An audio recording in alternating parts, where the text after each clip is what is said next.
अंबाला में आड़ती कमीशन समेत 4 मांगों को लेकर सांकेतिक धरने पर बैठे हैं। बता दें कि आड़ती 5 अप्रैल तक धरने पर बैठे रहेंगे। आड़तियों का कहना है कि उनका कमीशन बढ़ाया जाए, साथ ही फसल का सीधा भुगतान किया जाए और पंजाब के सीमांत किसानों को अंबाला में फसल बेचने की इजाजत दी जाए। सुनिए इस पर कच्चा आड़ती एसोसिएशन के महासचिव का क्या कुछ कहना है। जी, ये धरना हमारा सांकेतिक धरना है।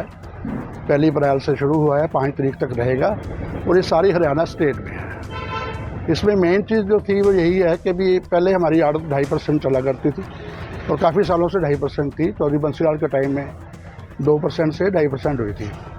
उसके बाद पिछले 2 सालों से हम तो बढ़ाने की बात सोच रहे थे कि हमारी कोई सरकार आएगी तो आड़त बढ़ेगी, बजाय बढ़ने के ये हमारी आड़त फिक्स कर दी गई 45 रुपया 88 पैसे, जो कि करीब इस समय 2% के करीब बैठ रही है और आगे ये और भी कम हो जाएगी। एक तो ये हमारा मेन डिमांड है सरकार की तरफ से, सरकार को भी हमारी जो आड़त है ये पहले की तरह 2.5% ही रखी जाए। और दूसरी हमारी ये जो मंडियां हैं, सीमांत किसान आते थे यहाँ पे, जैसे हम अंबाला की बात करें या बॉर्डर की मंडियाँ और भी हैं, नन्योला है, पंचकूला है, इन मंडियों में 60-70% माल जो है ना ये पंजाब का आता था। पंजाब से मेरा मतलब है जो बिल्कुल हमारे बॉर्डर के एरिया के बिल्कुल साथ लगते हैं, क्योंकि अम्बाला इसके ऐसे बहुत से किसान हैं जिनकी रहायश भी अम्बाला में है, घर अम्बाला में है, ज़मीन यहाँ से 1-2 किलोमीटर दूर है, उनके बच्चे भी यहीं पढ़ते हैं, अब रहते भी अम्बाला में हैं और पिछले अपने बाप दादे के टाइम से अम्बाला मंडी से जुड़े हुए हैं।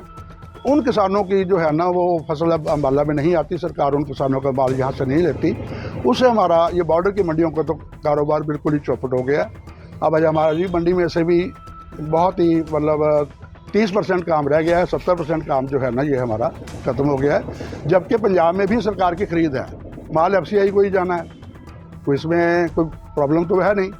और अगर ये पोर्टल की बात करें तो पोर्टल अगर पंजाब का और हरियाणा का इकट्ठा हो जाए तो सीमांत किसान यहाँ बेच ले या गनौर बेच ले या राजपुरा बेच ले, उससे बड़े के जिम्मेदारों को तो हम कहते भी नहीं है, वो जहाँ भी है वो बेच ले। एक हमारी ये भी ये मुख्य डिमांड है हमारी अम्बाला मंडी की या और बॉर्डर की मंडियों की, और बाकी ये 2.5% की आड़त वाली 2। और तीसरी बात ये है कि जो पेमेंट है हम ये चाहते हैं कि वो किसान की सहमति से हो। अगर कोई किसान चाहता है कि भी मेरी पेमेंट डायरेक्ट होनी चाहिए, हमें कोई इतराज़ नहीं, उसकी डायरेक्ट पेमेंट करें। अगर ये वीडियो आपको पसंद आया है तो इसे लाइक ज़रूर करें। अगर चैनल अभी तक सब्सक्राइब नहीं किया है तो कर लें और नोटिफिकेशन पाने के लिए बेल आइकन भी दबा दें।